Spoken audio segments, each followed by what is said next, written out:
Good morning. Really cool to have all of you here bright and early on a Thursday. All right. A quick reminder that next week, Tuesday, when we meet at 8:30 for lab, the Lewis Structures lab will be due that we did last week, a couple days ago. Problem set number 5 will be up, which will have information from the section I'm going to talk about today. We'll take seminar self-quiz 5 first, followed by the actual quiz 5, and then we'll do the valence bond and molecular orbital lab. Right? Any questions on that kind of stuff like those? Cool. There will be a cool surprise at the first break, so I'll tease you all with that right now. But until then, let's do this.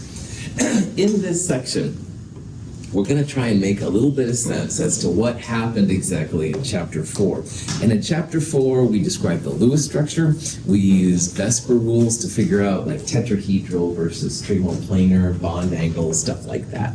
But chemists, like you probably as well, always want to know why. All right, why do these things happen? And I mean, it's enough to say that electrons repel. I don't think that's a problem. But like, why do they take tetrahedral, trigonoplanar, and stuff like that? So what we're going to do in this section is look at the two competing theories that are used to understand the why. And honestly, neither one of them are totally complete. So I'm going to show you like a snapshot as to where chemists are at the moment. And this could be something in the future that you would work on as a scientist. So it's kind of fun to see where things are. But again, I may not have all the answers that you need. The big question is, how do you go from s orbitals, which are essentially spheres, and p orbitals, which are essentially figure eights, as well as D's and F's and all that kind of stuff. How the heck do you turn these into like tetrahedrons, all right? Like the bond angles in the atomic orbitals that we talked about in Chapter 3, at best they were like 90 degrees. So the P's had Z, X, and Y, which were at 90-degree angles, and the big spheres are just like balls with no angles whatsoever. How do you get then a tetrahedron out of these kind of things, or trigonoplanar, or any of the kind of geometries that we've seen? This is the real question that this section is trying to answer, all right? And there's two main theories that are used to try and explain this. Now, the one we're going to talk about first is called the valence bond theory, or VB theory. And Linus Pauling, who was actually one of the great Oregon chemists, which is kind of cool. He went to Oregon State University. It was Oregon Normal School or something at the time. Went on to get Nobel Prizes. He's a really cool and interesting person. But anyway, one of the things that he was known for was his valence bond theory. And he rationalized that if you think about those outer electrons, those valence electrons, as being local to a specific atom, you can understand why they take up their different forms using the things around them. So when Pauling looked at a molecule, for example, CH4, he basically just looked at the central atom, which would be carbon, all right? And he rationalized why carbon would take on trigonoplanar, tetrahedral, stuff like that, things. Valence bond theory is very chill to use usually. It's something that if I met one of you at a coffee shop, all right, and I didn't have access to the computer or the phone or something like that, I could explain a lot of things with valence bond just using a piece of paper, all right? It's a very nice model that explains a lot of the behavior that we see. But if you want the real answers, all right, the math versions and stuff like that, then you need the other kind of theory, which is called molecular orbital theory, or MO theory. And this guy Mulliken was the one that proposed it. Now in Chapter 3, we talked about how the 1s, 2s, 2p, those kind of things came from essentially like a type of Math 254 calculus class. And if you understand that, you can get 1s and 2s, stuff like that. Well, if you take all of that math and do more fun things to it, you end up with molecular orbital theory. So as you can probably imagine, the math steps up quite a bit here. Most of the time, they don't need just a good computer. They need like quantum computing, the really, really fast versions of computing that maybe you've heard about. It's a fantastic theory. In MO theory, unlike VB theory, all of the electrons are kind of spread over the whole molecule. They call it delocalized. So instead of being just on the carbon, you'll think about the carbon and the hydrogens and how they mix together and stuff like that. The atomic orbitals from chapter 3 will end up making molecular orbitals when you have an MO diagram. And we'll talk about how this all works out here. So we'll start off with valence bond theory. We'll go over to some examples of MO theory, and you can see where chemists are in terms of the why of compounds. Any questions? Sweet. Okay. Whether it's valence bond or molecular orbital theory, it is worthwhile to talk about what a sigma bond is, and then also later what a pi bond is. So a sigma bond is usually the first bond that's made between two atoms. And a sigma bond comes because of direct head-to-head overlap of different two atoms coming together. So in this diagram right here, we have two hydrogen atoms, and initially they're a long ways away. And as the hydrogen atoms get closer and closer, eventually there's some ideal distance, which is what the x-axis is. There's some ideal distance where those two atoms are just right. They're not too close and not too far away. So when we draw like a single line in a Lewis structure, that single line is this kind of orangish part there in the middle. It's where the orbitals overlap and they mix really well. It'll have an ideal energy, which is what the y-axis is, and it's too cool. Now, as the atoms get farther and farther apart, then you have less and less of the interactions between the atoms. If they get too close, it's like getting too close to someone in real life. You get in their personal space and feel kind of weird, if someone does it to you. Atoms are kind of that way, only in this case, it's positive repulsion and the negative repulsion of the nuclei and the electrons. So you always want the kind of sweet spot, and for hydrogen, it's at 74 picometers, which is a pretty small distance. Energy of two atoms varies with distance, according to the interplay of the attractive and repulsive forces between them. So the punchline here is that a sigma bond, which is the first line you draw in a Lewis structure, a sigma bond is literally from the overlap of the atomic orbitals, all right? They come together, they make a pretty strong bond. It's kind of like a handshake, all right, if you've ever done that. Cool. Now, this is for two 1s orbitals coming together, but you can have any atomic orbitals coming together. So the two 1s orbitals and hydrogen will smash together, and again, that line represents where those two orbitals kind of come together. But you can have an S and a P orbital come together. This is hydrogen monofluoride. That line we draw right there comes from the overlap of the S orbital and then the P orbital. The black parts are the nuclei of the two atoms. So this is the nuclei of hydrogen, and this would be fluorine. But you could also have two p orbitals overlap. When they overlap again, you kind of have it right there in the middle. This is the happy medium between two f atoms. So the line you draw, that sigma bond, is literally just the overlap of atomic orbitals coming together to kind of make the bond. Questions? Cool. So excuse me, when it comes to a molecule then, like boron trifluoride, BF3, we drew BF3 as a trigonal planar geometry. And again, to get there, we added up the valence electrons. Boron is 3 and fluorine is 7. 7 times 3, 21, plus 3 from boron, 24 valence electrons, divided by 2, 12 pairs. And when you draw this out, each fluorine is connected to a single bond to boron. The fluorines have an octet around them, which gives them their happy spot. Boron only has 3 pairs, but boron, aluminum, beryllium, and gallium can go under the octet. Boron is totally happy having only 3 pairs like that. And then we talked about how with Vesper, the trigonal planar geometry kicks in. Those lone pair, the bonds want to be as far apart from each other. No problem. But how in the world do you start with boron's electron configuration, which is 1s2, 2s2, 2p3? How do you go from these orbitals to a trigonal planar geometry? And again, S's are always like big spheres, okay? So there's no angles associated with them at all. And this single electron over here in the 2p, that would have like a 90-degree kind of orientation from the other p orbitals, but we certainly don't have anything that's 120 degrees. So this is where valence bond then steps up and tries to think about how you go from atomic orbitals to the actual molecule itself.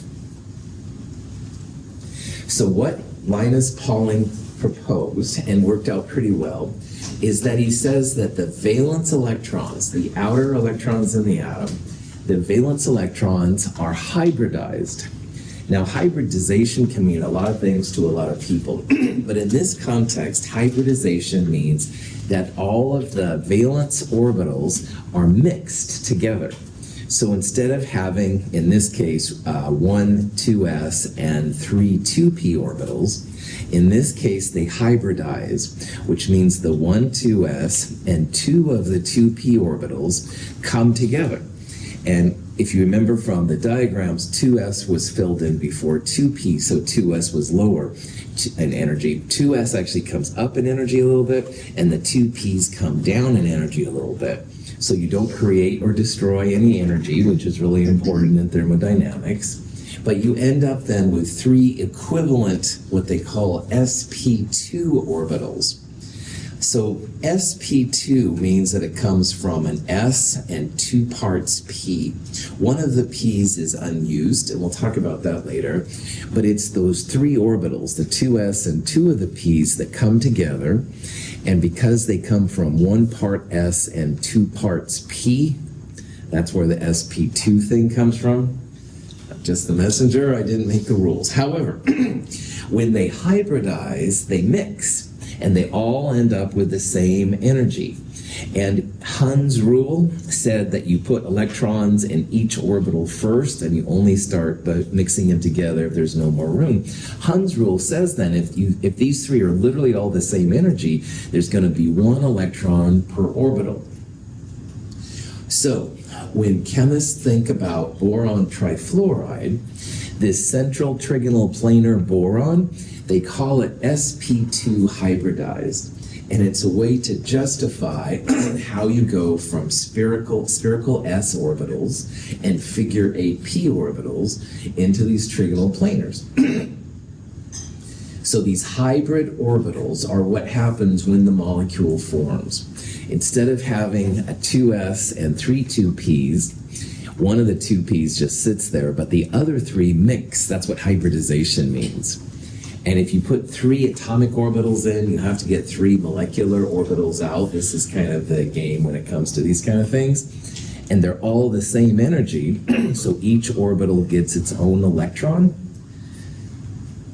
Cool. Now, Prof hat off. It's early. I just said a bunch of gobbledygook. Maybe it made sense. Maybe it didn't. You don't have to raise your hand either way. I don't care. But anyway, the punchline of hybridization is that I will ask you for the hybridization around BF3. And you always focus on the central atom.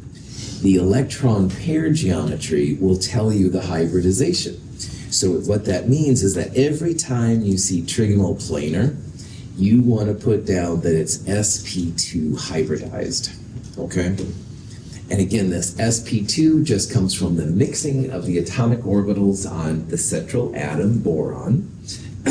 And when you do that, then as we'll see in the next slide, you can make the molecule BF3.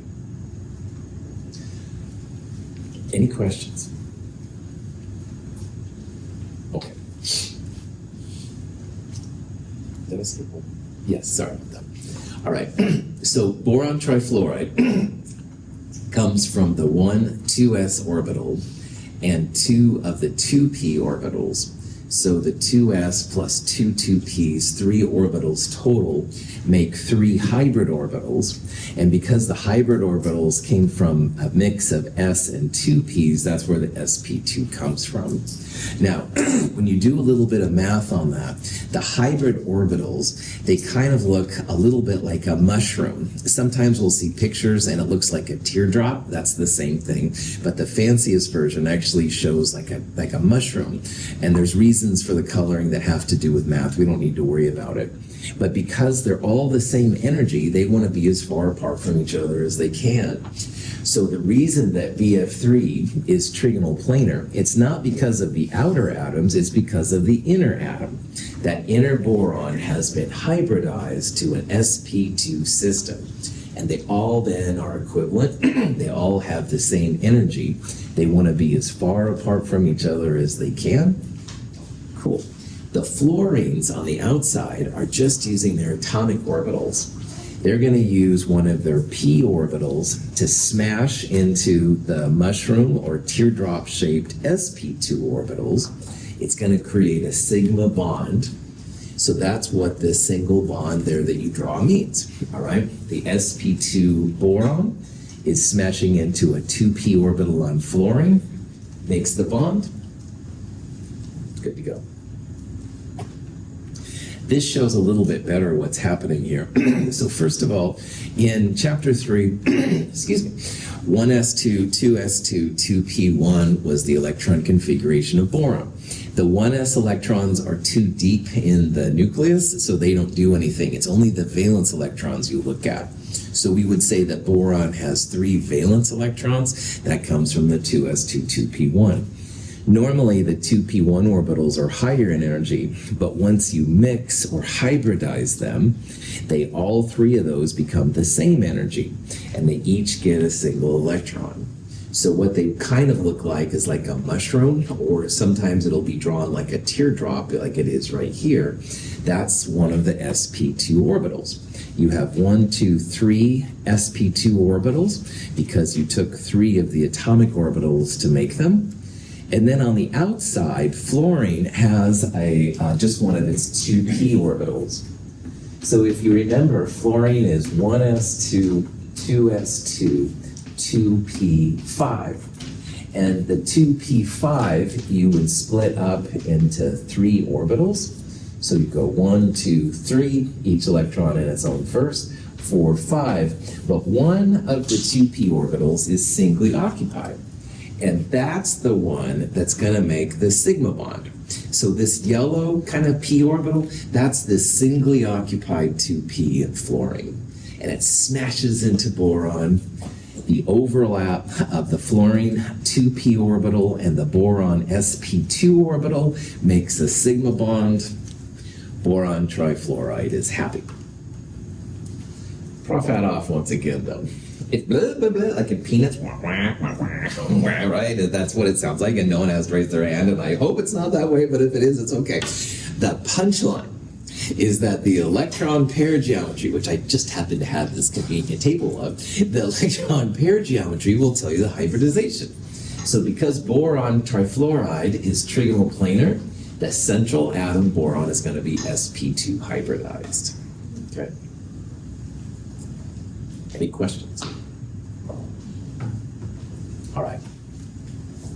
Now, carbon is another one stuff that's hard to rationalize. Carbon loves having tetrahedral things, and you saw that in the Lewis structures lab. But again, the same question arises: how the devil do you go from 1s, 2s, and 2p orbitals into a tetrahedral system? All right. How do you get the orbitals to be 109? And again, 2p's at the very best will be at 90 degrees from each other. The s's just are big spheres. There's no 109s present in there. So again, Linus Pauling to the rescue. We're going to see the punchline here. Tetrahedral things are sp3 hybridized. So let's see now where this sp3 thing comes from. Valence orbitals of carbon are the 2s orbital and the three 2p orbitals. When these atoms form methane, their orbitals are thought to hybridize to form 4 equivalent orbitals. Because each hybrid orbital for the carbon atom is composed of 1 part s orbital and 3 parts p orbital, they are called sp3 orbitals. The energies of the hybrid orbitals are the average of the original atomic orbitals. So in this picture, what it showed initially was carbon's atomic electrons.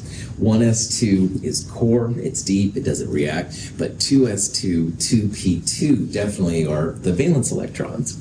And when they hybridize, you mix the 2s2 and all 3 now of the 2p orbitals, you mix all 4 of those, and that creates 4 of these sp3 orbitals. Now the 2s orbital goes up, the 2p's come down.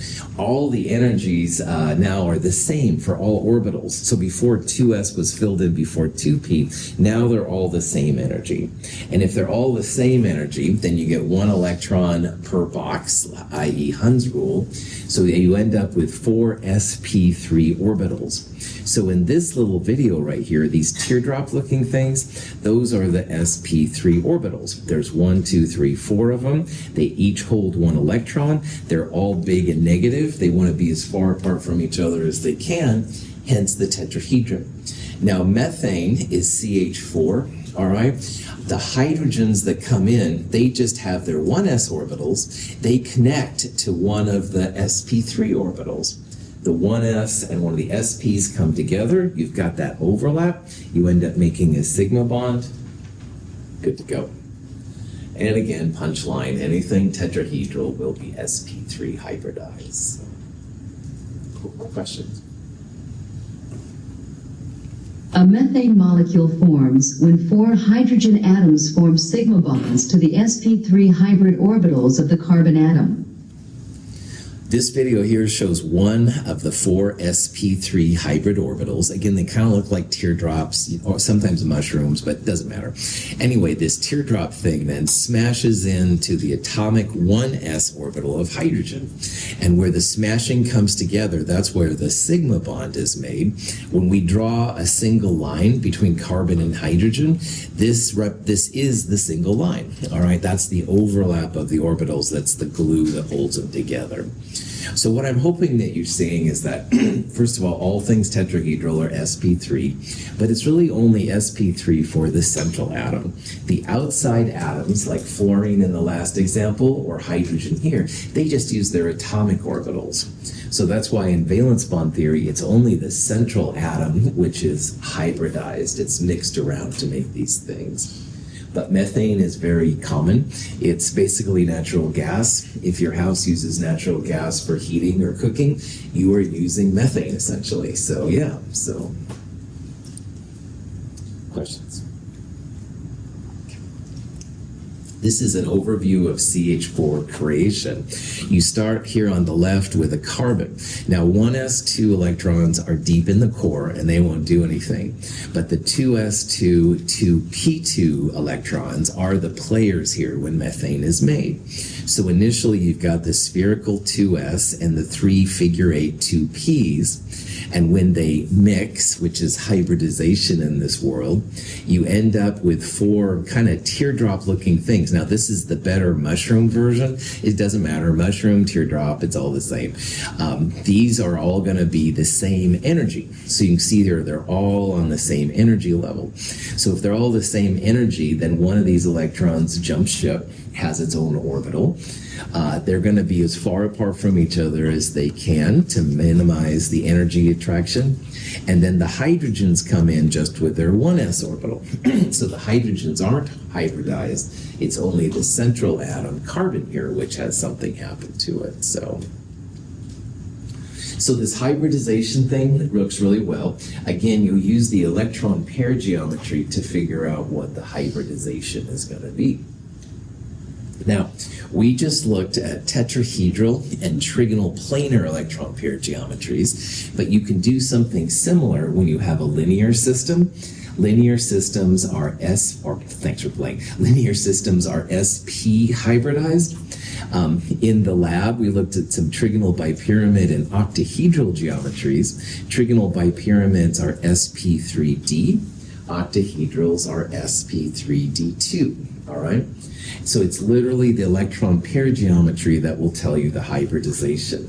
Electron pair geometry will tell you bond angles as well as the type of hybridization that's being used. Now on the far right over here, we talked about with boron, with its sp2, that there was one unused p orbital. And when you do the same kind of thing with a linear system, you only use one s and one p, and since there's three p's total, that means there's two p orbitals that haven't been used. We'll talk about why those are important here in a little bit. But are there any questions as to how to figure out hybridization? Sweet. So this is a question you might see. It says, what's the hybrid orbital set used on the nitrogen atom in ammonia? And ammonia is NH3. Now, if you just look at this structure, it looks like it's nitrogen with three hydrogens. If you don't count the electrons, it would appear to be a trigonal planar, because nitrogen in the middle of three H's. And trigonal planar is sp2. However, this is just a reminder, counting electrons, super important. So in NH3, nitrogen is 5, hydrogen is 1, and there's 3 of them. So you have 8 valence electrons, or if you divide by 2, that would be 4 pairs. So when you draw the Lewis structure out, you've got the 3 bonds to the hydrogen, definitely, but there's 4 pairs total. So there's an extra lone pair on the nitrogen. So what is the electron pair geometry then around the nitrogen in NH3?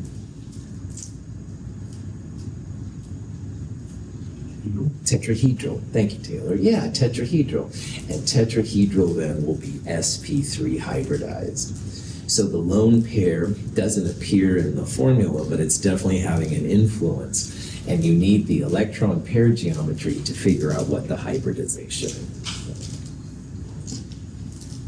Questions? All right. Here are some more examples of different hybridization styles and stuff. The first one is beryllium dichloride.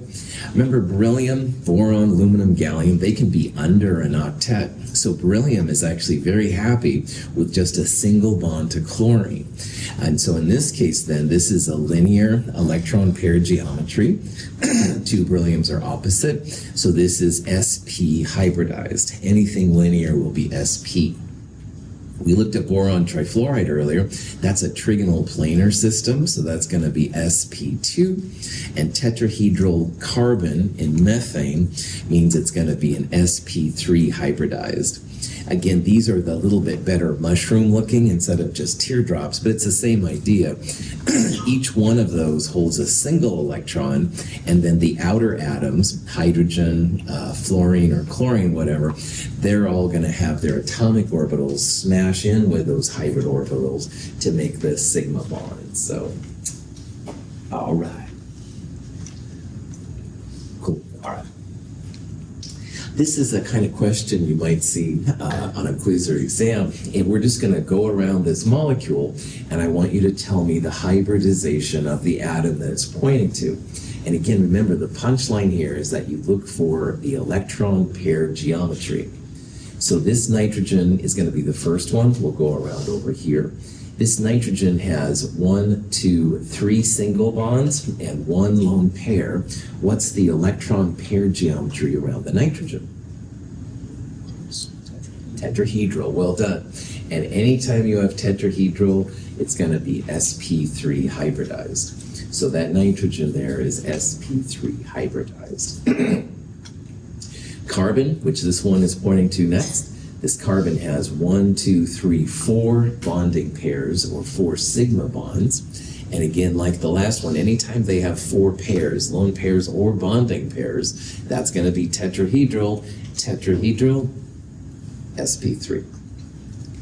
Now, this one, though, is different. Carbon here has two single bonds, one to this oxygen, one to that carbon, and it also has a double bond to that oxygen. Now, one thing that's going to be important here in a little bit, double and triple bonds count as just one cloud. All right, this isn't like two separate clouds, it's one big cloud. And we're going to talk about here in a little bit why that's the case. So around this carbon, there's a big cloud of electrons there, that's one cloud. Two clouds, three clouds. Three clouds of electrons want to be as far apart from each other as they can. That means it's going to be trigonal planar. And the geometry, anytime you have trigonal planar, will be sp2. So again, just remember that when you're drawing these crazy things, double and triple bonds count as just one big cloud. Okay. And then finally, this last oxygen. This oxygen has two lone pairs and two bonding pairs, 4 pairs total. Electron pair geometry tetrahedral. Tetrahedral means sp3. Okay. So it's pretty chill. Any questions on that? Okay, now I'm sure you're all just dying to know why double bonds and triple bonds are like all stacked on top of each other. Like, why aren't they two separate bonds and stuff like that? So let's talk about this double bond and triple bond phenomena a little bit. This is an example, a Lewis structure of a compound called ethylene, all right? And ethylene is actually pretty important if you like bananas, woohoo! Because as bananas are shipped from Central America, places like that, they're initially picked green. And on the boats to get up to America and Canada and places like that, the bananas would naturally get more and more yellow. So by the time they hit the shelves, they'd either be rotten or pretty bad. Ethylene apparently is placed in the chamber that bananas are held in. And the ethylene keeps the bananas green until they get to our shelves. Then they start turning yellow and stuff like that.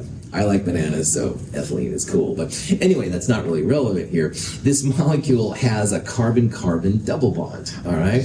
And a double bond is going to be different. Now, if you were to create a Lewis structure, it looks like this. But when you make like a model, using a model kit, this molecule is actually flat. It's two-dimensional, all right?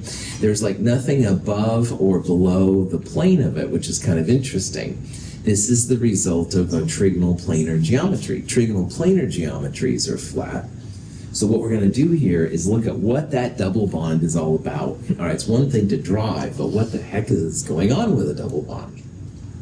Sigma bonds in ethylene come from the overlap of sp2 hybrid orbitals, one from each carbon atom. When you draw a Lewis structure, the first line you draw between any two atoms is a sigma bond. So this is what they call the sigma network for the molecule. It just shows the single bonds. So this is the carbon, and that's a hydrogen. This would be a carbon-hydrogen sigma bond. This is one of the sp2 teardrop-looking orbitals. It's binding with the 1s orbital on hydrogen. This is technically the sigma bond, but people just draw it like that. And here's the sigma, sigma, sigma. Now, the two carbons, which are each sp2 hybridized, they also smash into each other to create a sigma bond, and that's what we're seeing right there. So if you excluded the second bond and only showed one bond, this is what you'd see. All right, it's just the sigma interactions of the electrons in ethylene.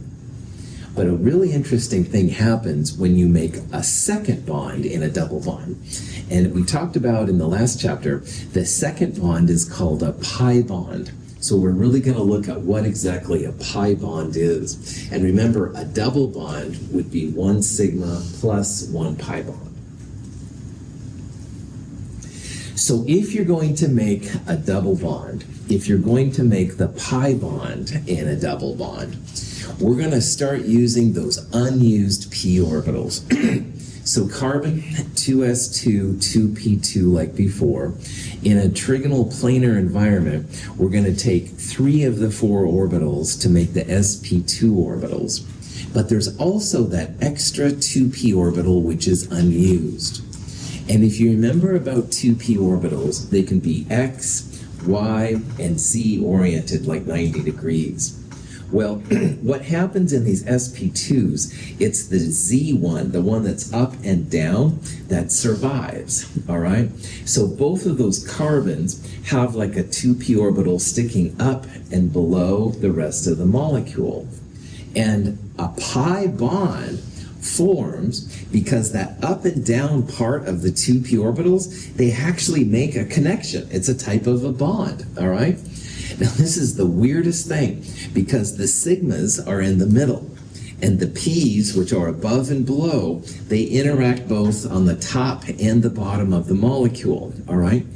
It's kind of like, if you will, making a sandwich. And in the middle of the sandwich, let's say it's a cheese sandwich, all right? The cheese is the middle. That would be like the sigma part, the sigma network.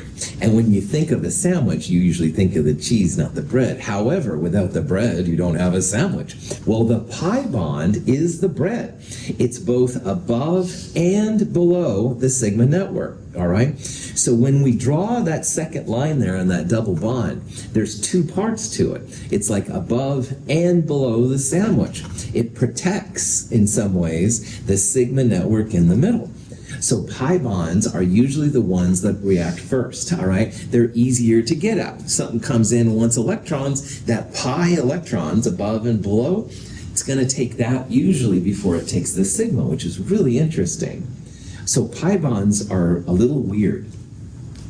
Now, this tries to show the p orbital sticking out a little bit above and a little bit below the sigmas. All this junk in the middle, if you look carefully, is a trigonal planar sp2 carbon. And you can see there's like front, left, and right in the back, if you will. But the 2pz sticks out a little bit above and a little bit below the other ones. And this above and below, when it's next to another atom with above and below, is where the pi bond comes in. So let's look at what the pi part of the double bond looks like. The pi bonds arise from the overlap of unhybridized p orbitals, one on each carbon. Note that pi bonding electrons are found in a region above and below the sigma bonding region. So a pi bond has two pieces. That's why I call it like the bread of the sandwich. One piece is above the sigma part, and the other piece is below. Remember, electrons here are acting like waves, and you can have waves that exist, they're constructive. You can have nodes where they don't exist. Pi bonds are only above and below. So it's this unused p orbital from the first one and an unused p orbital, the second one, that makes it. So in this picture right here, the red dots, those are the nuclei. So this is carbon and that's carbon. And you can see how this bread, which again is above and below, then kind of surrounds the rest of it. We saw the sigmas earlier, they were all flat, and the pi is above and below it, so hence you can probably see why I'm thinking of it as a sandwich. Anyway, this above and below is the pi bond. There's two parts to it. All right, it's not just the top or the bottom, it's both the top and the bottom that makes the pi bond. When we look at both sigma and pi bonds, we see that the CH2 fragments are coplanar and that ethylene is a flat molecule. So the molecule is flat because above and below it, you have the pi bond. So when we draw a double bond, the first line, that's just the sigma, the middle part, the exciting part, arguably, of the sandwich. But the second line you draw, the pi bond, that's the bread, all right? That's the part that's above and below. And when you have them all together, this is what it looks like, hence this one up here. This is why I think of it as a sandwich, all right? It's very, very weird. So pi bonds have two parts, above and below, all right? The sigmas are all in the middle, and the pi's kind of protect the sigmas. So that's why usually they react first in front of the sigmas, because they're a little bit easier to get to. Questions on that? Now, go. Question. This just happens when there's a double bond? Yeah. Okay. That's right. And if you want to get super cool about it, a double bond is a sigma and a pi. This happens most just from the pi part, really. The sigma was all the things we've done so far. It's the pi part, which is the above and below part. Good question. Other question? Now, this is a double bond. Double bonds are somewhat common, but you do have triple bonds as well. Now, this is kind of wild. A normal sandwich has bread above and below the part in the middle. So if you're making a cheese sandwich, the bread would be above and below, and you can eat it, blah, blah, blah. A triple bond has 2 pi bonds, all right? And what ends up happening with a triple bond is you end up with bread on the sandwich that's above and below, but you also have bread to the left and the right. So your whole sigma part then is like covered in bread. This is the ultimate sandwich. Woohoo! You've got bread above and below, the first pi bond. Bread left and right, that's the second pi bond. So you're just covered in pi electrons. This compound is acetylene. Acetylene is used for torches, for welding. A lot of energy in acetylene. And when acetylene is heated up, this energy can be used to weld things and stuff like that. Just realize that their thing is bristling, if you will, with pi electrons. Left and right, top and bottom. They surround it all right there. This is an artist's best interpretation of it, which doesn't work as well. Pretty cool. Those pi bonds are at 90 degrees from each other, just so the electrons don't overlap. All right. Pi electrons are electrons like anything else. Negative and negative will repel, so you can keep the molecule a little bit more stable by putting them at 90 degrees to each other. Cool. All right. So this is a question that you might run into. It says how many total sigma and pi bonds are in acetylene. And this is the structure for acetylene right here. Now, in the triple bond itself, which is arguably the most exciting, remember that the first line you draw is a sigma, and any lines past it will be pi bonds. So a triple bond has 1 sigma and 2 pi bonds. But if it's looking for the total sigma and pi bonds, you also need to consider the carbon-hydrogen bond. And the first line drawn, once again, will always be a sigma. So this thing has 2 sigma bonds from the CH bond. There's a sigma and 2 pi's from the triple bond. So that means there's a total of 5 bonds, all right? There's 1, 2, 3 sigmas. That's like the network that kind of keeps the molecule together. And then the other 2 there are pi bonds, so 5 bonds total. So don't forget the carbon hydrogens on the ends.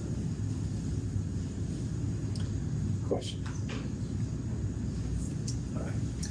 All right. These double bonds and triple bonds create a really interesting effect, and some of you were thinking about this on Tuesday. Carbon-carbon double bond prevents the ends of the 2-butene molecule from rotating freely relative to each other. As one end rotates, the energy of the molecule increases greatly because the carbon-carbon pi bond must be effectively broken. That is, there is a large energy barrier to rotation around the carbon-carbon double bond. Butane can rotate easily about its carbon-carbon single bond because the atoms of its methyl groups repel each other rather weakly. Rotation about this bond is accompanied by a small energy barrier and occurs readily at room temperature. The 2 sides of the molecule are therefore constantly spinning with respect to each other.